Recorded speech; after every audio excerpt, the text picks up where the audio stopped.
continue recording here. Yeah, so when I first read A Course in Miracles all the way through, I knew the information was so good, and having done it, the whole book, my life was like just buzzing along. I was making good choices. I was aligning with love. I didn't even consider reading it again. Like it wasn't even a thought in my mind. Because in the course it says, forget this course, right? And just go inside and trust God and trust your inner self. And I was like, I got this. But I noticed that the further I got away from practicing it, the more my thoughts were aligning with all of the fear that was around me, right? Because I hadn't optimized my environment at all. I was still in the same environment. And I realized, oh my gosh, why am I making such terrible choices? Why am I attracting this into my life right now? And that's actually when I decided to start facilitating A Course in Miracles study groups, because I realized that if I had to show up for everyone else, then it would make me accountable to do the work. I really get that. It's like if you don't use it, you lose it type of thing. Exactly. That's so true. That's so true. So I see a lot of people are joining right now. I'm going to start sharing my screen so that we can get ready to start reading. Great to have all of you here. And I'm so excited. We're going to start in the beginning of the book with the introduction to A Course in Miracles. So it's great to have all of you here on the live feed, in the live Zoom meeting today. So thanks for joining. And gosh, you know what? It's already 12:30. So I'm going to go ahead and start reading, and then we can chat after our first section. So if you want to open up your books to the very beginning, the introduction to A Course in Miracles, right before the text, I'll start reading here. This is A Course in Miracles. It is a required course. Only the time you take it is voluntary. Free will does not mean that you can establish the curriculum. It means only that you can elect what you want to take at a given time. The course does not aim at teaching the meaning of love, for that is beyond what can be taught. It does aim, however, at removing the blocks to the awareness of love's presence, which is your natural inheritance. The opposite of love is fear, but what is all-encompassing can have no opposite. This course can therefore be summed up very simply in this way. Nothing real can be threatened. Nothing unreal exists. Herein lies the peace of God. All right, so that was the very beginning. Does anybody have a share or something they want to talk about before we keep going? I want to say hello to everyone. Hi, Tim. Great to have you here. Hey, Jude. Feel free to unmute yourself, Tim, if you'd like to say hello. Yeah, hi, everybody. Hi. Hi, Tim. Ellen. Great. Tim and I are in the Sunday class together here in Tallahassee. Oh, fantastic. Yeah. Great. Yeah, I've known each other for quite a while. We have a good group here, a big Sunday participation. I don't know, maybe we could have 10 or 12 or more, some from around the country. That's exciting. Yeah. That's great. Yeah, I had a pretty good sized group back up in upstate New York. We actually used to meet in a church. And the minister of the church was very interested in learning about A Course in Miracles. He had read The Disappearance of the Universe. And so I started facilitating there, and he would come to my study groups every week. And when I left, not only did he take over the group, I think he stopped being a minister at the church. But so he went on another path. Wow. Woke him up. Well, he was very awake, and, honestly, he is also very much into science and did a lot of speaking about non-duality. So I think it was just a progression of where he was already going, but it was Yeah. just so interesting. It was great to be invited into a church other than Unity. You know, Unity's always been very accepting, but this was like a First United Church of Christ, I believe, right, Jude? Yes. Yeah. So Jude was in that group, and Robin came a few times, and Alicia was there since It was Well, I think it's a congregational church, isn't it? it was First- initially. So I'm not First sure. Art. Congregational church. Right, right. Yeah, yeah. Very interesting. That was great. And here I am again, Terry. Yes, yay. And great to meet you, Tim. Thank you for coming. yeah, And thank you. why don't we go ahead? So what I'll do is I'll read a section, and then after each section, I open it up to discussion. And Very- so, yes. I'd like to make a suggestion or a request that while we're in discussion of a section, can we have a full screen to see everybody that's in the group? Sure. I guess I'll have to stop sharing my screen. Is that what happens when we're discussing? You guys can't see each other anymore? Only a few. Oh, okay. All right. So what I'll do is I'll stop sharing in between each time I read, and maybe that will help. Thank you. You're welcome. Good suggestion. Thank you, Marilyn. All right. I'm going to go ahead and start reading again in the next section, which is, let's see. Principles of miracles. Yes, chapter 1, the meaning of miracles, the principles of miracles. There is no order of difficulty in miracles. One is not harder or bigger than another. They are all the same. All expressions of love are maximal. Miracles as such do not matter. The only thing that matters is their source, which is far beyond evaluation. Miracles occur naturally as expressions of love. The real miracle is the love that inspires them. In this sense, everything that comes from love is a miracle. All miracles mean life, and God is the giver of life. His voice will direct you very specifically. You will be told all you need to know. Miracles are habits and should be involuntary.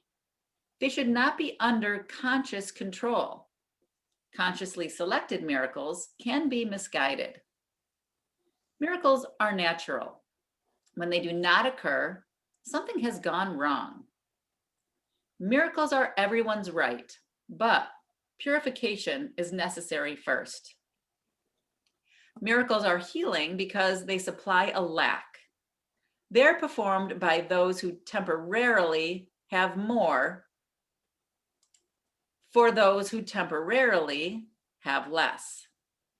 Miracles are a kind of exchange, like all expressions of love, which are always miraculous in the true sense. The exchange reverses the physical laws. They bring more love to both the giver and the receiver. The use of miracles as spectacles to induce belief is a misunderstanding of their purpose. Okay, I am going to stop right there because this has such good information and there's so many principles of miracles. I figured we'll just do little bites at a time. So I stopped at 10 and then we'll do another 10 afterwards. Anybody like to share about the first 10 miracles, principles? Feel free to unmute if you'd like to talk. The thing that really stands out to me is that there's not really a physical focus when it comes to miracles. They're not really meant to be seen as physical appearances in the world, are they? They're opposite of what we all always thought, right? Which a lot of Yeah. miracles is the opposite of what we thought was true. Yes, yeah. They may They- manifest physically, but they don't Yeah. have to, right? Yeah, that's not really the main focus of the miracle. It's a spiritual, psychological event, isn't it?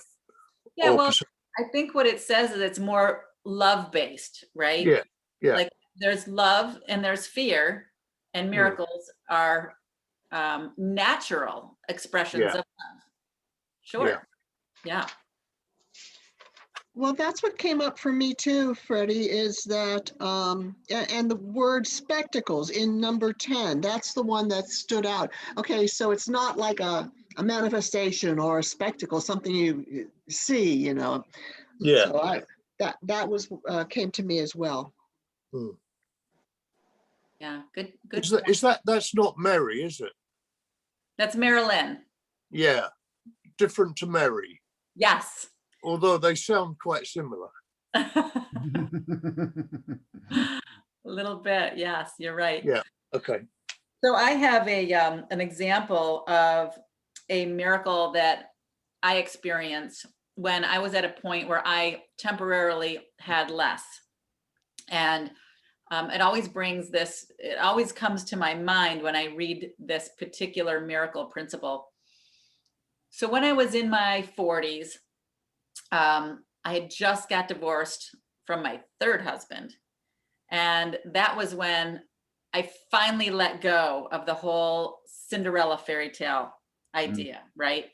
And I was like really angry.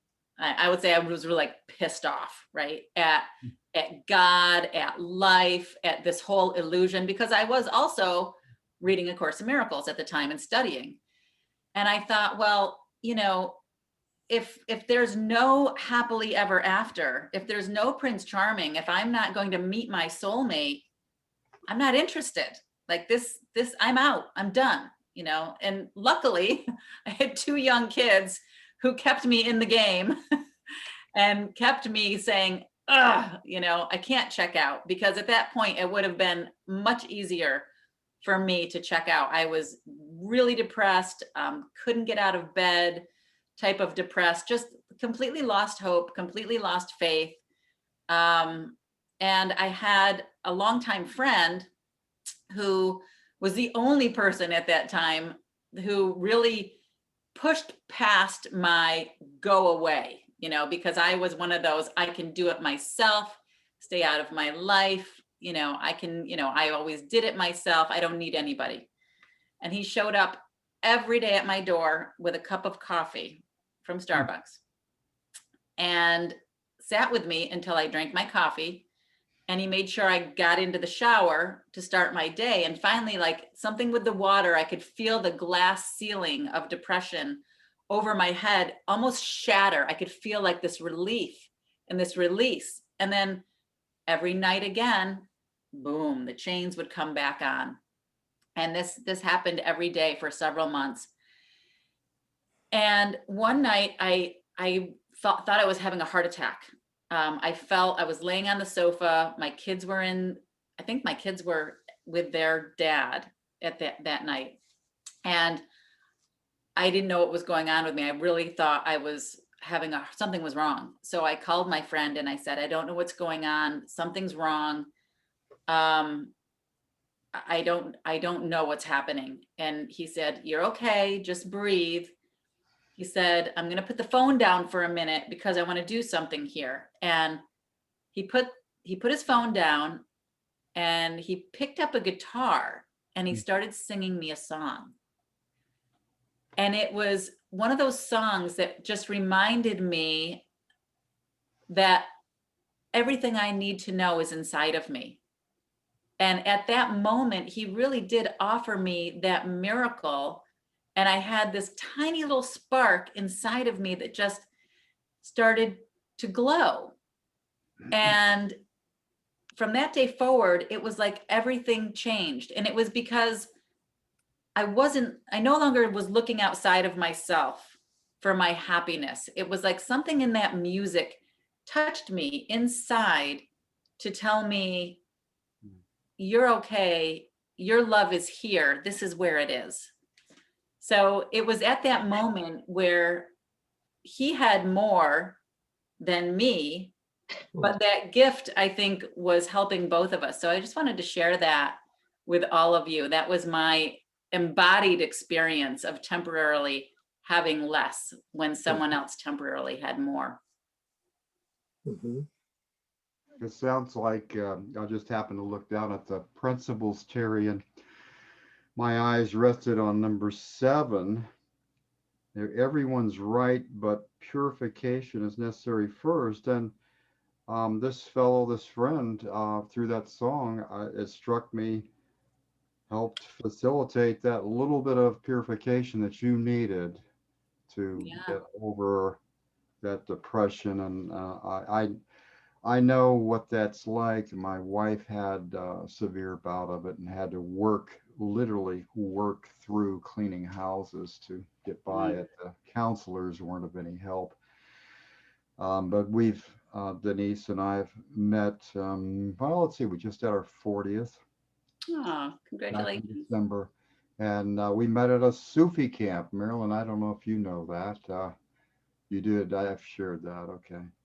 And so we've been in various, Sufism, yeah, still has its validity. But the course has been, my chief thing for that time, about 39 years or so now. And, I shared an experience, Marilyn, you've probably heard it, but I was in my early 20s and I was feeling very, oh God, just, I don't know how to explain it. I was at the University of Florida in the architectural program and just, oh, it was so demanding. And I felt like I wasn't enough, that even, bringing all of my, impact that I could, the way I was raised to just move forward and just do it. Um, it just, I felt like I was living a lie, you know, dressing, nicer than I usually do and all that kind of stuff and thinking I had to be humorous and funny. I mean, all that stuff, it's not important. But anyway, I finally got to the point of contemplating suicide, for a guy that's 21, a little preemptive strike there. And anyway, sitting in my dorm room, my best friend was over. He was in the architecture program too. And I just said it happened very, very quickly. But I mean, this was pretty, it was pretty depressing up till then. But I said to him, Tom, I said, I've been really feeling like I'm living a lie and it's very painful. And if it has to continue, I just as soon get it over with right now. And as soon as I said the word now, a light filled my head, my hands went over my eyes, and all of these terms started coming in me. I had a big sketch pad, newsprint sketch pad, and I remember drawing like a circle and then the light coming into the circle. But guess what? The light was coming out, and I didn't know what any of this was. I came from a Baptist, Methodist, Baptist tradition, and I was beginning to read Eastern religions at the University of Florida Library. I was one of the librarians, working my way through school. So anyway, it just, that was it. And Tom was swept into it too. He calls it our epiphany. And strangely enough, he dropped out of it. But the important thing was that for 3 days and 3 nights, we lived in this guided place, constantly guided with a certainty that it's unspeakable. I can't convey. Christ does an excellent job in this book. I sometimes write things down as best I can, and I'll reread them and I go, wow, that wasn't too bad, but I don't take credit for that.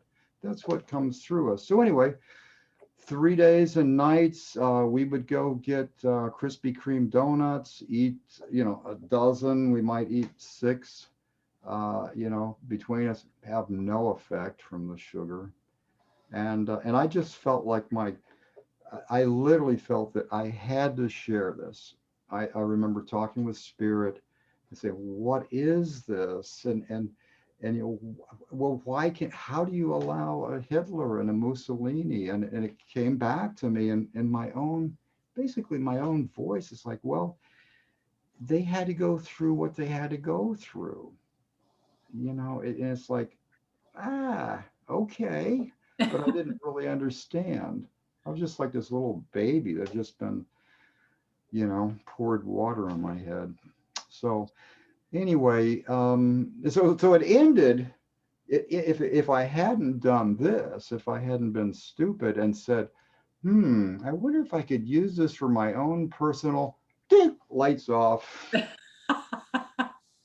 Oh no, oh no. The only thing that saved me then was knowing, that is real. I have to get back to that. And so anyway, there's the story.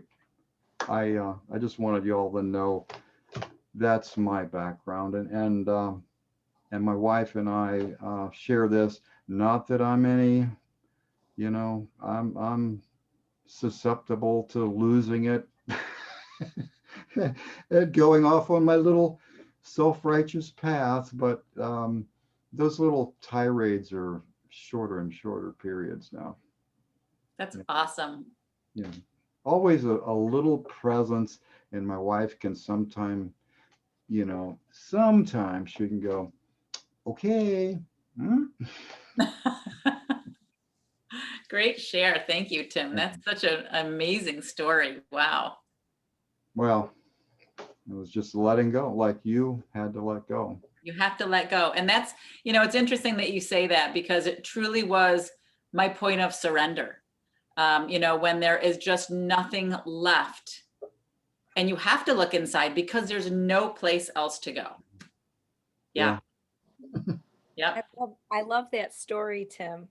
But you know what it brings up in me? And I don't know if anybody else has had a similar experience, but it's almost envy, because I hear these wonderful stories about people having these epiphanies, or they're at their lowest point and then they have a voice or the light and everything. And it's almost like I'm sitting here waiting for my lightning bolt. I know. Right? And I envy people who have these incredible divine aha moments that literally in a nanosecond transform their lives. And again, the envy comes in is because mine has been a 13-year adventure in catharsis, a little bit at a time. And I think that's a wonderful story. And I'm just waiting for that. And that's great that you share that. And Terry, I'd like to just jump in. Go ahead. To say this to Alicia, that, there's many in our group that, I've shared that, Marilyn, and they go, oh, thank you. And, and there's been those that have had a moment, a couple of moments, an hour, whatever. The amount of time makes absolutely no difference. It's called the holy instant for a reason. And I have experienced those, and I love it. It's just so comforting and peaceful. My wife is the same way. I mean, my God, she's been doing all this stuff for 40 something years too. And she hasn't had, whatever, what the hell? I mean, So here I am, and I have to go, yeah, Tim, you had 72 straight hours of this, and yet look at you 40 years later. I can beat myself up. Does that serve any purpose?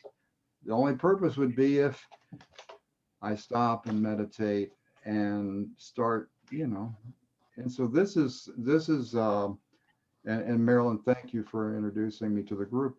But this is a little Tim kicking himself in the butt. Like as I get up in the morning and I go, I should meditate. Oh yeah, but I want to do that. No. And hours go by, and I'll read my little shirt pocket lesson that I write, But and you can go back into it in a few seconds. But where is it? Purification is necessary. I mean, we can't just. You're not going to get a prize for you know, for just being lackadaisical and like, oh, I don't care, lay it on me, Christ. What? Yeah. No, it's not. It's not like that. I think you're right, Tim. Everybody's experience is different and unique, and because everybody has their own path, which is all part of it, right? I mean, all paths lead to God. They're just all uniquely perfect in their own design. Mm, I also have something to share. It actually, all this sharing made me feel more grateful, in a way, more hopeful. Kind of like it's nice to know other people experience the same place. And actually, Tim, you reminded me of two incidents. Once I also had 3 days. Interesting, you said 3 days and 3 nights, but so I don't know if to share that or, but that was many years ago. But the one more recent one I want to share, maybe I'll share the other one another time,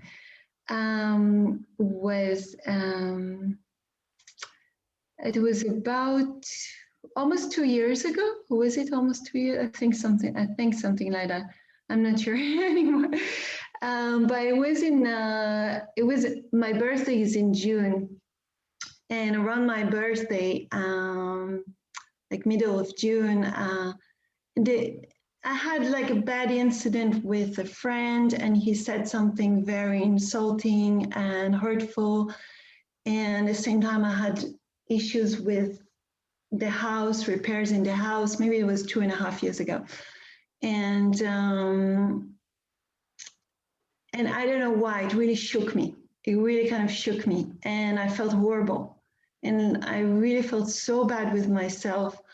I wanted to kill myself. And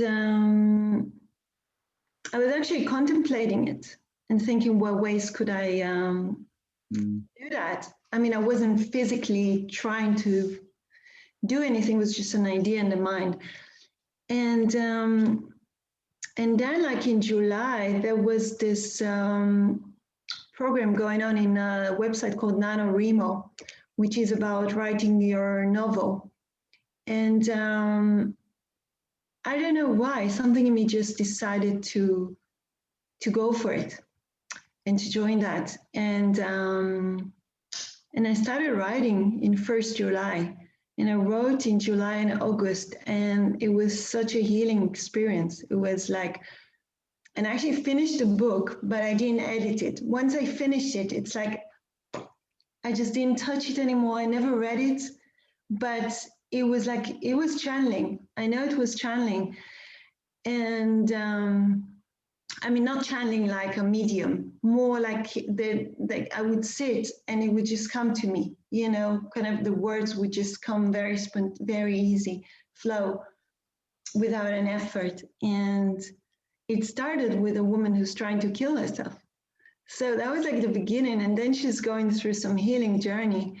And what I felt was like the spirit was going, it's like my character was going through healing, but it was really me going through healing. And it wasn't like I was writing by myself. I mean, the character was not me, was not meant to be me, but there were no personal details. But it's like, it more like the process was as much intended for me as, as to the character. And it was so beautiful. I was so touched by that. It was like such a beautiful experience. So it's like a miracle, you can say. It was a miracle, yeah. So perhaps in that way of, like, we think of the worst scenario, or we're pondering that, and since we live in the world of duality, that helps us flip into, like, really valuing life. We start looking at the demise of our lives, and I've been there too, and then we get a new perspective again, a new miracle of what's really important, what is really the value of it. And if we have faith in the fact that nothing stays the same, if we understand that the world changes, the other extension of that miracle is the next day or even an hour from then, because there is no real time, but inevitably something shifts and changes, and life is forever changed in that next instance of perception. So we get to kind of have that wisdom, which is more like intuition of what our lives can really mean, and that's kind of a joining or a connection with spirit at that point. And so we get that as we ponder these things, because it goes beyond knowing, but that's why the world of opposites exists, is kind of to point us in those directions and help us to resonate in what works for us along that whole spectrum of possibilities. And the other thing I wanted to say to Alicia is basically through love and faith, those two words, or trust if you want to use trust instead of faith, but those two words are really important. And the state of being, again, goes beyond thought. So you, as in Siddhartha, you can always be seeking something, but you're still steeped in duality when you're seeking it, because you think someone else has something that you want to acquire. And the truth is, when you love yourself enough and see the trust in spirit, the faith in that, you begin to unblock that which has kept you stuck. You realize that you, in fact, have that all along. And you can use someone as examples. We can try to put into language the experience, but it's really the experience, and we all have it. So when you love yourself enough and you change that core belief to that we really all can experience it and live it, it changes. Thank you for that, Mary. But because I do believe it's possible, and it's not something that I actively seek. So I just don't feel like I'm creating my own block to it. I'm receptive. It just, for me, I have not had that experience personally. And I think that would be awesome. So that it's a little, again, we're playing little word games here or whatever, but because I don't actively seek it, because I know you seek and what's that expression? You seek and you'll find whatever it is that you're seeking for. You're seeking, you won't find. So, again, it's just, again, it's the word game, but thank you for that, because I do acknowledge that. One other thing, Alicia, that I just picked up on when you just said that is, you said, I want that experience. It will be awesome, right? But the truth is, the experience was horrible initially. I mean, it resulted in an amazing outcome, right? The holy instant, but going through the shedding of the ego, it's kind of like, be careful what you wish for. Yeah, no kidding. Right? No kidding. That's so true. But anyway, shall we keep reading, or does anybody else want to continue to share?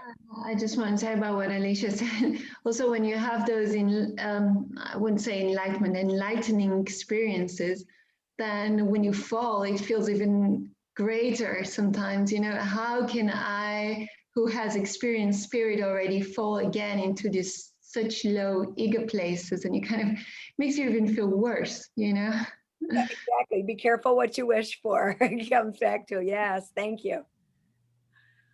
Okay.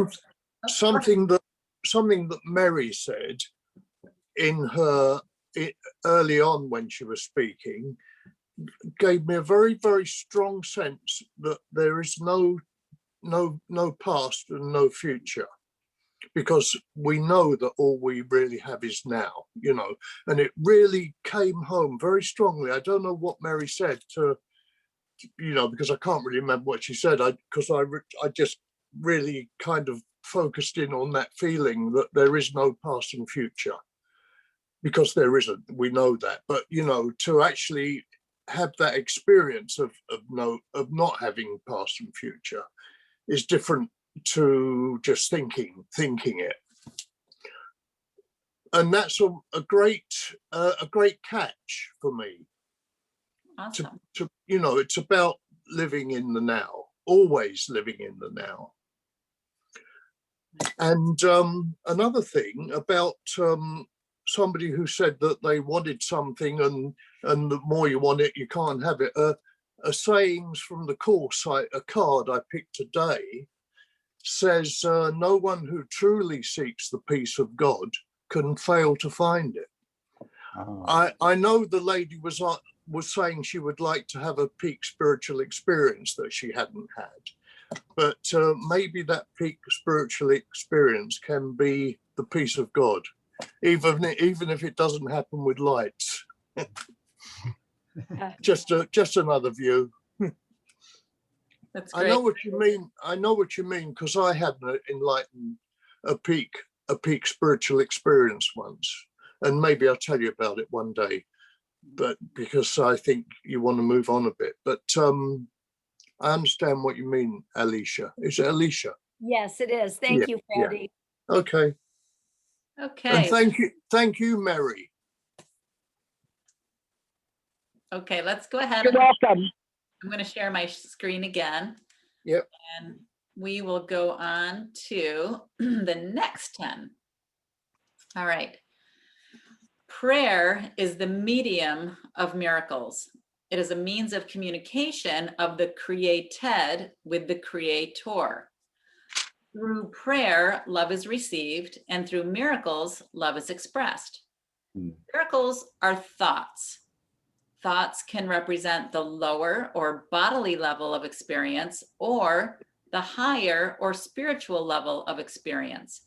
One makes the physical and the other creates the spiritual.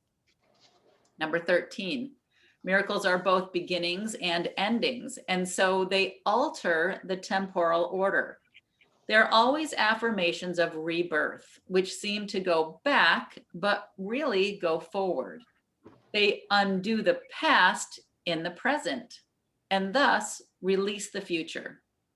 Number 14, miracles bear witness to truth. They are convincing because they arise from conviction. Without conviction, they deteriorate into magic, which is mindless and therefore destructive, or rather, the uncreative use of mind. Number 15, each day should be devoted to miracles. The purpose of time is to enable you to learn how to use time constructively. It is thus a teaching device and a means to an end. Time will cease when it is no longer useful in facilitating learning. Number 16, miracles are teaching devices for demonstrating it is as blessed to give as to receive. They simultaneously increase the strength of the giver and supply strength to the receiver. Number 17, miracles transcend the body. They are sudden shifts into invisibility, away from the bodily level. That is why they heal. Number 18, a miracle is a service. It is the maximal service you can render to another. It is a way of loving your neighbor as yourself. You recognize your own and your neighbor's worth simultaneously. Number 19. Miracles make minds one in God. They depend on cooperation because the sonship is the sum of all that God created. Miracles therefore reflect the laws of eternity, not of time. And number 20, miracles reawaken the awareness that the spirit, not the body, is the altar of truth. This is the recognition that leads to the healing power of the miracle. Okay. I was listening to one of my albums this morning during my meditation, Deepak Chopra and Adam Plack. And I love listening to those in the morning when I'm drinking my coffee and just doing my morning, busyness, because it gets my mind set in a really good place. And he was talking about how we are eternal beings and that death does not exist. And that once you realize that there is no death and that you are an eternal being, that automatically facilitates healing because you no longer associate yourself with your body. And I've listened to that so many times, but for some reason this morning, it was one of those aha moments. Like I knew that that was true, but it was like, wow, that's why healing happens, because you no longer associate yourself with a body. You just accept yourself as an eternal being, and boom, healing is automatic. So I thought that was a really interesting thing that just kind of played right into what we were reading just now. Yeah. Anybody else have any shares that they would like to talk about with any of the next 10 miracle principles? Well, 13 spoke to me again about there being no past or future. Yeah. Can I just read it again?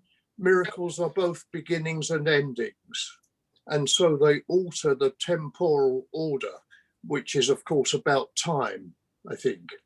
Sure. They are always affirmations of rebirth, so coming alive again, which seems to go back but really goes forward. So if you're coming alive again, if you're being reborn, it may appear to go back, but it's really you're going forward in this rebirth, yeah? And they undo the past in the present and thus release the future. So now is all there is again for me. Yeah. Every moment. Yeah, there's only now. Yeah. I love that. Thank Yeah. you. I was thinking about that too, Freddie, when I read it. I was like, oh yeah, we just talked about that. Yeah, great. Thank you. Thank you for sharing that. Well, does that coincide with number 15? The purpose of time is to enable you to learn how to use time constructively. In other words, stay in the now. Mm. Right. Yep. And I'm sure you're all familiar with Eckhart Tolle's A New Earth, but he and Oprah Winfrey did this amazing podcast. I don't know if you listened to it. I tried reading A New Earth, and for some reason reading it just didn't resonate with me. I really loved The Power of Now, but when I started reading A New Earth, it was kind of like, I don't get it. But then when I heard it on this podcast, I was like, oh, wow, this is like really good information. So, and it was all about this, all about just bringing yourself back to this moment now, that moment of rebirth.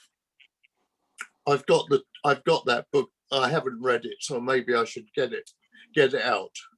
Though the podcast is awesome for me. Like I love listening to podcasts because I can go out in nature and I can walk and I can listen to it. So yeah.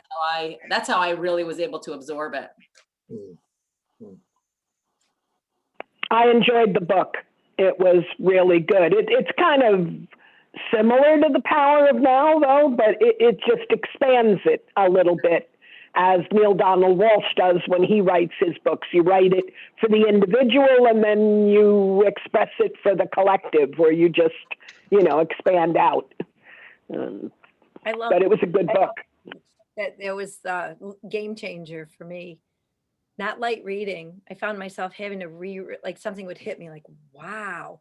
And I'd have to reread it several times to absorb it. But it was fascinating and profound. And as I said, it definitely was a game changer. So, anybody else before we continue? Well, something that just popped in. I wasn't, this is not a conscious thought, but it was something maybe you said, Alicia, that we have to somewhere believe, and it's not directed, personally to anybody, but yet it's directed to everyone, we have to believe innately that we're worth it. You know, it's when, and Terry, you shared, you know, I mean, you're going through this depression, and Julia, you did too, and so forth. All of us have been there. I mean, what degree? If you're standing on the edge of a cliff, or you're sitting at a drafting table talking with your friend, but you're still contemplating, well, it's not worth it anymore. So the essence of what I got in a flash just a second ago was you have to feel innately that you are worth it. Now you have to go through maybe hell to come to that. They go, well, I don't have anything. I'm living in a cardboard box in the middle of the woods and the mosquitoes are biting me. You know, whatever. I've not had to do that except in some camping experiences willingly. So a little joke there. But anyway, I don't mean to be humorous. It's just that if we bring a sincerity, I mean, we bring everything that we've got. And I think that's what you were saying, Alicia. If we really reread, you know, instead of like, I have this term that I got from my mother called half-assing, when you don't really do something to your ability. So it's half-assing instead of full-assing, which makes no sense. But that was her. So anyway, we have to bring, you know, it's like I'm being given a little experience here. I mean, you got this little sword. Let's say this is a sword, and this is all metaphorically. And God, Holy Spirit, whatever, has this magnificent, radiant sword. And, you know, there's the moment of the spark, the creation, whatever. And it was in, I think, Leonardo da Vinci's Sistine Chapel, where remember God's finger and man's finger. It's all metaphorical, but we've been trying to explain this for centuries. And we all come to it in our own way. And it's through letting go of thinking that we know anything. We don't know anything. That's the trap. That's the trap. It is we're sitting there, and again, here I am, right here in the bottom, and I've never, this stuff just comes, okay, and I'm there, but it's like, you know, it's like a Venus flytrap in a way that, like, oh, new information, no, that doesn't work, you know, whatever. It's like a way of keeping people away. That sense of, I'll lose something if I share something deep inside of me. Somebody will exploit that. So those kind of fears, you just have to go, hey, you know, if they're going to badmouth me because I share something, well, you know, hey. One thing I thought of as you were speaking is that a flip side of the experience of getting into the abyss and thinking about, you know, checking out, for me as a young adult, and well, even as a little girl and then a young adult, I always felt in some way inadequate. Fill in the blank. You're not this enough. You're not that enough. Mm-hmm. So I was very ego based and very much into, well, I'll show you. So everything in the outside world, whether it was a task to accomplish, whether it was a sporting event that I needed to excel at, whether it was to excel academically, I was very successful in all through high school, you know, class officer, president of the National Honor Society, and all these accolades, but it was all about the external validation. I never had it inside, ever.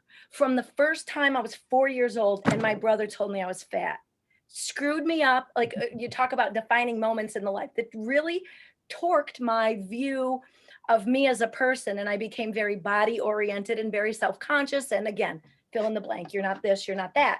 So my existence was validated with my conquests out in the world.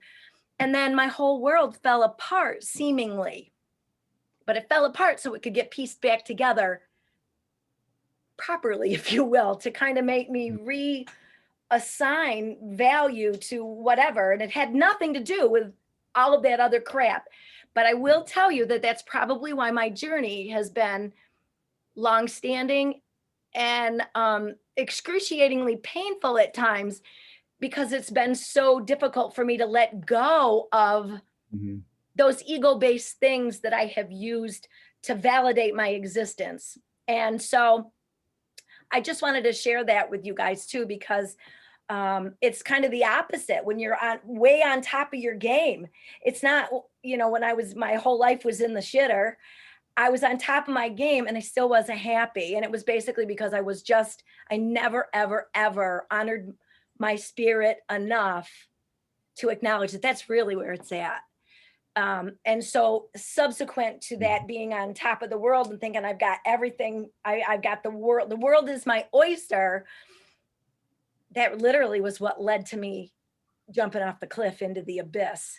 So I kind of share both experiences. And now my whole life is just trying to moderate, instead of being the duck going across the pond that's gliding along and everybody thinks it's all good. I'm gliding, and underneath my feet are going like this, you know. That's literally how I feel like I've lived most of my life. So now I feel like I'm gliding, but I'm paddling. You know do you guys know what I mean? So I just wanted to share that, because it doesn't necessarily, you don't have to hit rock bottom, because sometimes being on top sucks too. Just peeling away the onion, for sure. You know, that's what it seems like to me. It's just you're doing the layers, like you're peeling away the onion, just like the workbook, right? Right, absolutely. I wanted to mention to Tim too that, you know, you were saying that you were making a joke. Well, you know, Course in Miracles says it's that moment we forgot to laugh.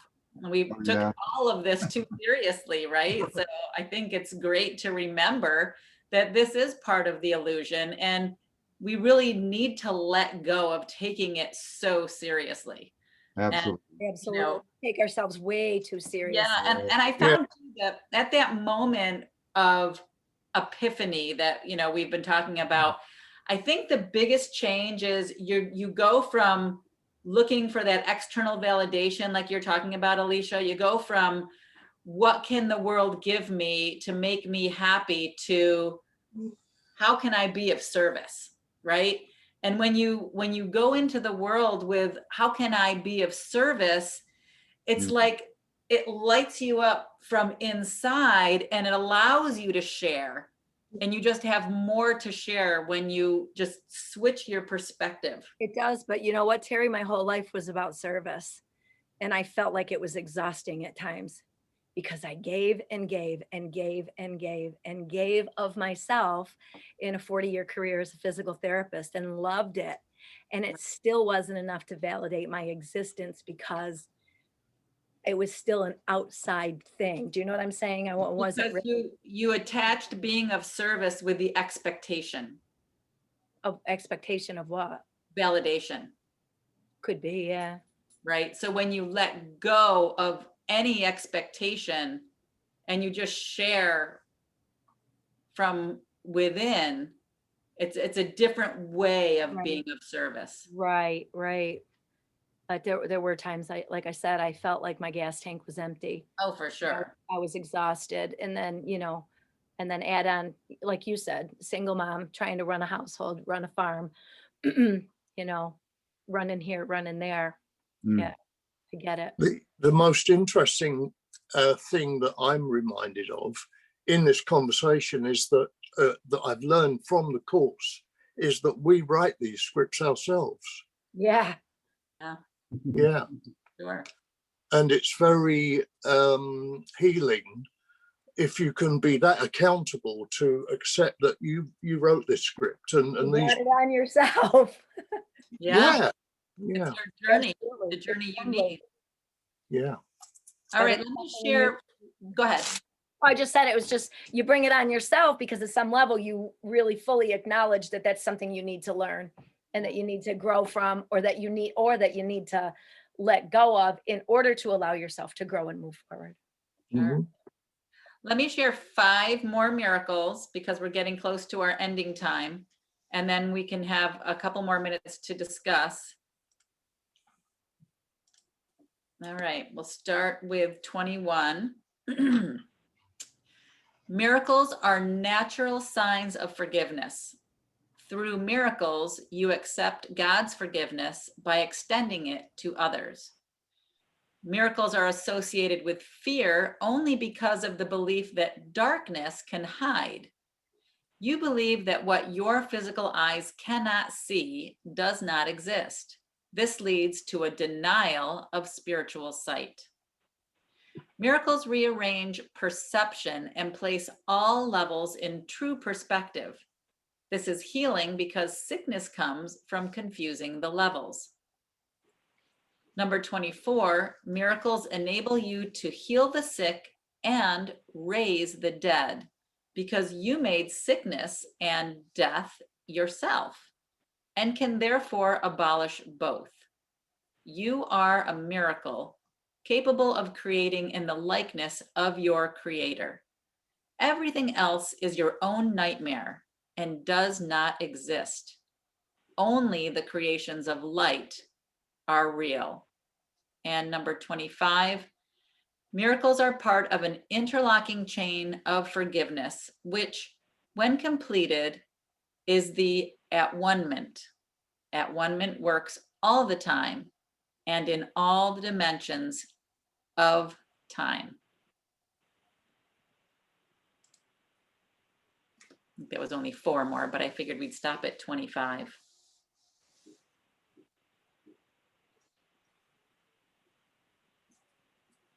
So the one thing I was thinking about was where it says number 24, miracles enable you to heal the sick and raise the dead because you made sickness and death yourself. And also miracles are associated with fear only because of the belief that darkness can hide. Number 22, it reminds me of when I asked my mother to come back and tell me what's the most profound thing that I need to know in this lifetime. And she had passed away. And I told her, I said, I promise I won't be afraid if you come back and tell me, because we made death ourselves. So in reality, it doesn't exist. So why wouldn't she be able to come back and tell me, right? And she did. She came back in a dream and said, everything you need to know is inside of yourself. Don't look outside of yourself for the answers. So it just kind of goes back to that whole thing about we're making it all up as we go along. And it's just the undoing that allows us to be aligned with love. 24 speaks to me very much of spirit, where it says that you can heal the sick and raise the dead because you made sickness and death yourself. Of course, that doesn't really happen in spirit. I don't know if I'm going to be able to express that very well, but it's the altar of the truth is spirit. That's who we really are. And sickness and death are of the body. Right. So I'm kind of looking at it. It's directing my mind back to my spiritual reality. Right. Sure. And then which is go ahead. Where the truth is. Yeah. If you take it one step further, I always get a kick out of The Disappearance of the Universe with Gary Renard and how Art and Persa just kind of manifested these bodies. And why wouldn't that be possible?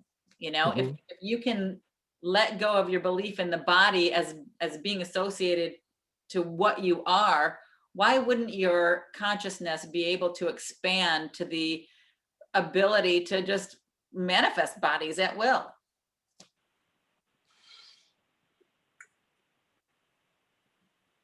I think most people don't tend to really believe something unless they can experience it themselves. Exactly. Just like people used to think the world was flat, and they used to think that they would walk off and fall off the edge if they kept going, right? And some people still believe in that. That's true. That's true. I think that number 22 for me needs some explanation because to me it seems completely out of place. to say that miracles are associated with fear, because fear is not real. So I'm really kind of baffled by that number 22 at all. I shall remove it from my book. I think sometimes the way the course is written, it almost comes from the ego perspective, saying that, you know, miracles are associated with fear because of the belief that darkness can hide, based on your ego mind. And you believe that what your physical eyes can see does not exist. It leads to a denial of spiritual sight. I think it's almost talking that if you believe this way, you're aligning with fear.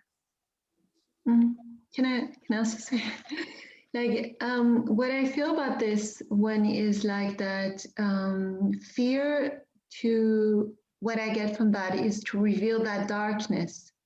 And it's like we don't really want, the ego doesn't really want to see the darkness within. I know that's what I'm getting from this. And so we believe, okay, if it's like somewhere in my, maybe in my subconscious, I don't really have to see it. I don't really have to look at it. It doesn't exist.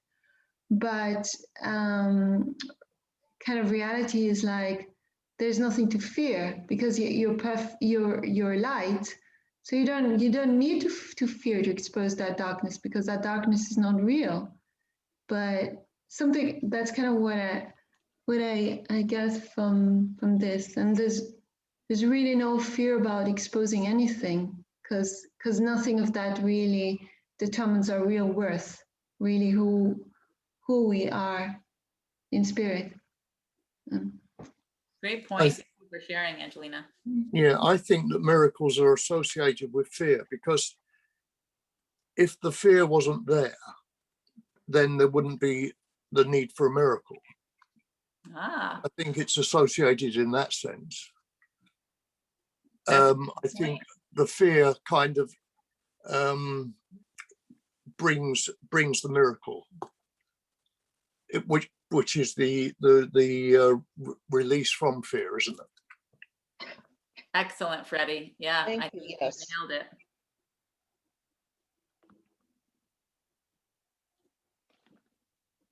Okay, any other discussions? We are at our 1:30 p.m. stopping point, and I just want to say thank you for coming today. It's great to meet some new people. Tim, awesome to have you here today.